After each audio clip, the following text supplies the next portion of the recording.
Hi guys, it's me again. Today we're going to be talking about Genglish Denglisch, German English, Deutsches Englisch. We're going to be talking about words that are used a lot by speakers of German. I've brought you a collection of very, very few but frequently used words. And I've made a point of bringing in these words because some of these words either do not exist in English, or if they do, they have a completely different meaning, or they may follow different idiomatic or grammatical patterns, or different meaning. Did I say that? Yes, I think I did. Okay, let's get started. So when you're speaking English and when you're using these German English words to a native speaker, you may be astounded to find his face go blank because he understands something that you're not trying to say, or because he doesn't understand at all what you're driving at. So the problem is, be careful and make sure you know what you're talking about and how these words that look and sound so English are used in English and whether they exist in the first place. All right? So, Handy, Home Office, Beamer, Base Cap, Oldtimer, Nogo, Home Trainer, and Happy End are the words that I've brought you. And now let's go into detail. The first that I've brought you is the handy. Everybody seems to know by now that the German handy is a cell phone in America and a mobile phone in Great Britain. The word handy actually does exist in English, but it has different meanings and it is used in different phrases. Okay? The first meaning of handy is useful. And let's have a look at the first example that I've brought you here. A screwdriver would now come in handy. Come in handy is an idiom, is a phrase, a stock phrase, so to say. Come in handy, that is how you would use the word here, and means a screwdriver would now be useful. Come in handy. Käme mir sehr zu Pass. Oder wäre jetzt von Vorteil. Wäre jetzt nützlich. The second meaning is near and easy to reach. This is informal English, but it is just informal, colloquial spoken language. And you would find it in such a phrase as, do you have a pen handy? Hast du einen Stift griffbereit? Or our school used to have a cafeteria, very handy for our students. Convenient. Here, handy for means convenient for our students. Okay?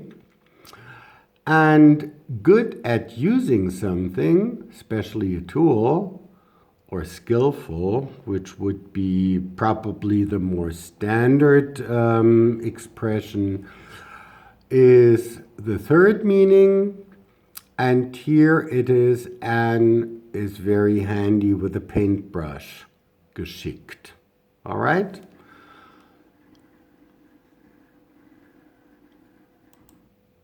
Home office. Everybody seems to be using the word home office all the time.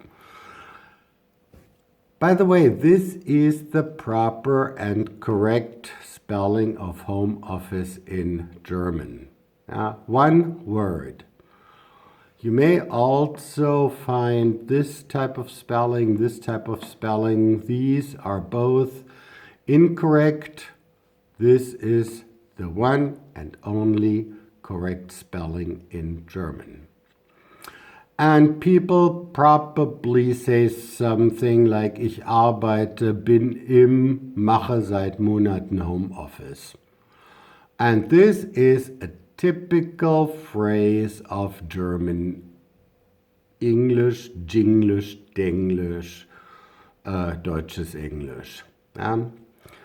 A native speaker of English would say, for the last month, I've been working from home. Again, this is the proper English phrase when they are referring to the fact that they are not going to work in their office at the moment, but that for the time of the pandemic, they're working from home. Okay? So that would be the phrase to use. Home office actually does exist in English. And when I'm saying in English, I mean English. I mean British English, because Britons and Welsh people are referring to the British government department that deals with the law, the police, prisons in England and Wales, and with decisions about who can enter the country when they are referring to the British Home Office. The German equivalent may be called Innenministerium.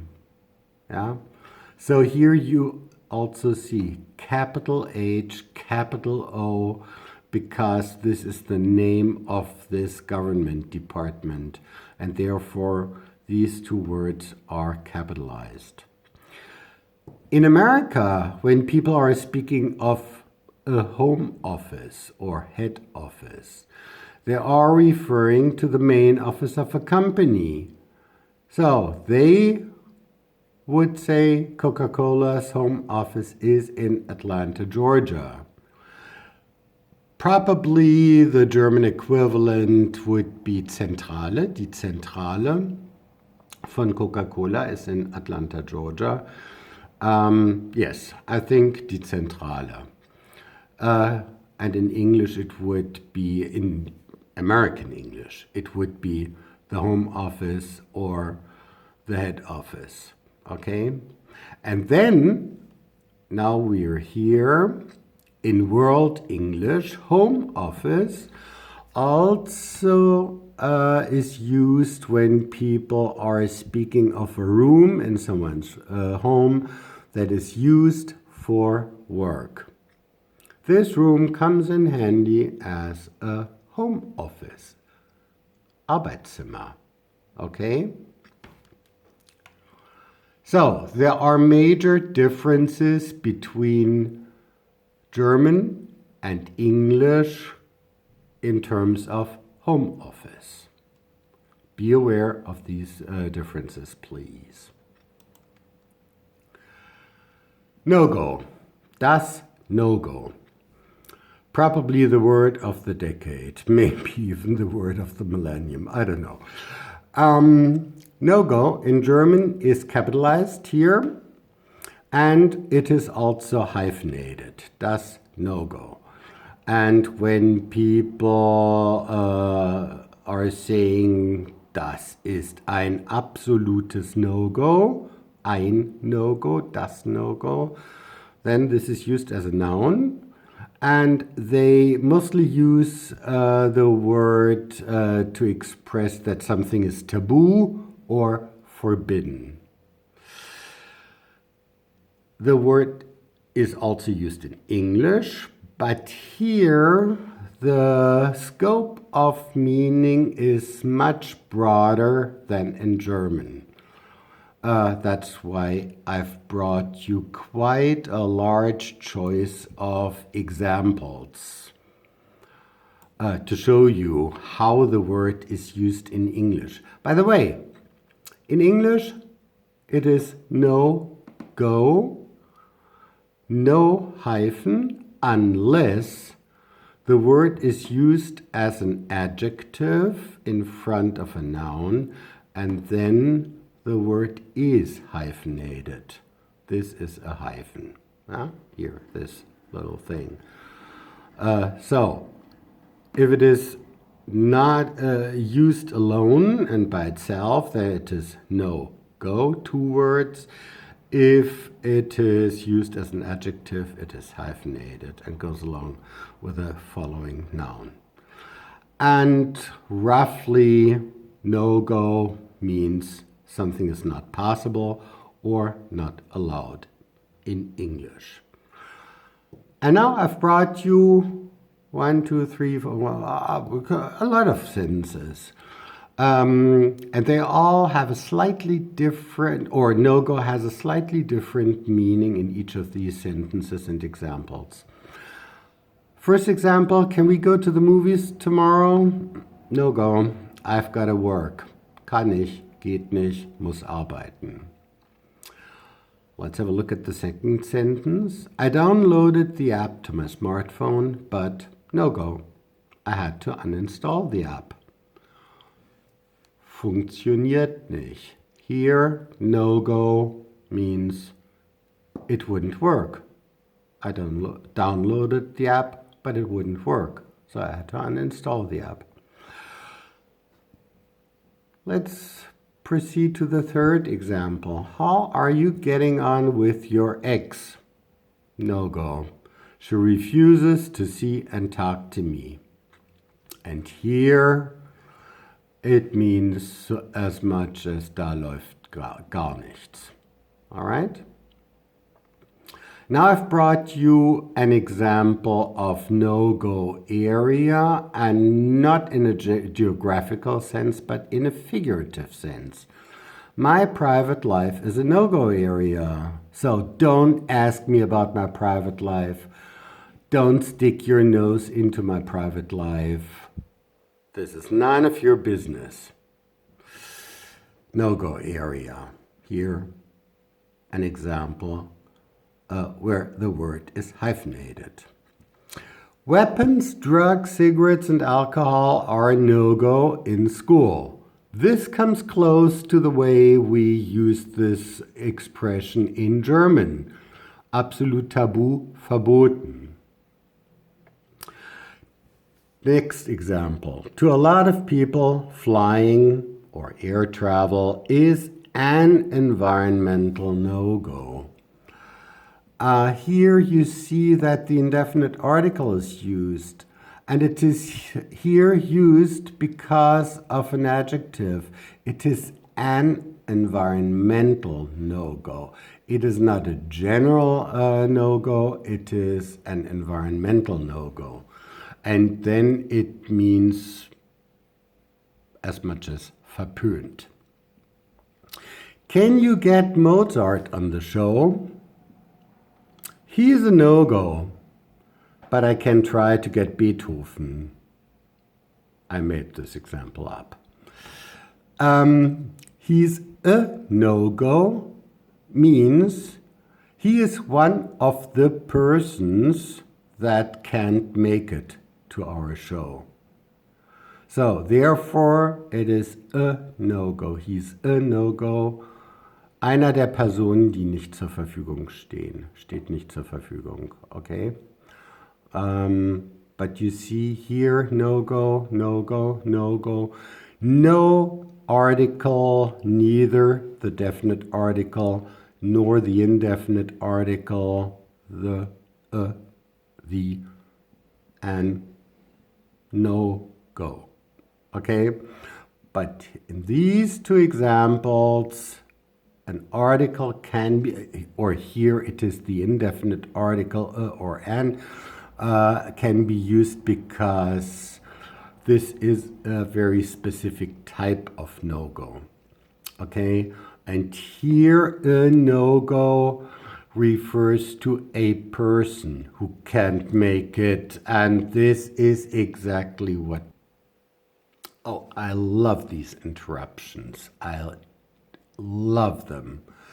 Okay, so sorry, but I won't start from scraps again. We just carry on. Excuse me. So sorry. Okay, happy end. The German happy end is a happy ending in English, okay? In German, it's happy end. In English, it is a happy ending. So the film or the short story or the novel or whatever it is has a happy ending. Well, the next one, der Beamer. Der Beamer. It looks so beautifully English, doesn't it? Yeah, the point is, when we're talking about our beamers in our classrooms, English people would use the word data projector. The word beamer does exist in English, however, especially in the United States. And there it is spoken language, US informal English. And when American speakers are speaking of a beamer, they are referring to any car made by BMW. Now, BMW is a word that Americans find a little awkward. And you can't make it a handy word, actually, this W especially. So what they do is they use these two letters, B and M, and make it a beamer or this type of beamer, okay? So in American English, in spoken American English, this word refers to a car made by BMW. See that beamer over there? That's the latest model. Quite a difference, right? Not what you would have expected from Beamer, right? So when you're talking about this tool that you have in your classroom, you please refer to it as a data projector. And if you are referring to a car made by BMW, you may use the word beamer. Das base cap, also known by the word Arschkappe because of the hole at the back. In English, it is called the baseball cap. Der Oldtimer, ein altes Auto in German. Well, the typical English word for oldtimer, meaning old car, is a classic car. In Great Britain, you also find the word vintage car, and British speakers of English refer to vintage cars when they are referring to a car that was made between 1919 and 1930. So roughly in the 20s, 1920s, in the roaring 20s.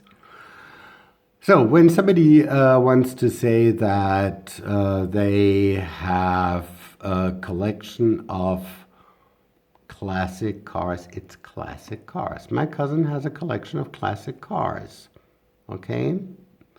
The word old-timer also exists in English. In German, it is one word. In English, it is two words, please. And when English people use the word old-timer. They refer to a person or people who have been doing a job or living in a place for a long time and knows a lot about it. So you could say Matulat is an old-timer at PAS, at our school. And so is Ms. von Salisch and Mr. Hartmann. Yeah? We are the three old-timers at PAS. Or let's have a look at this example. The jazz club always has a good mixture of old-timers. Here you find the word hyphenated.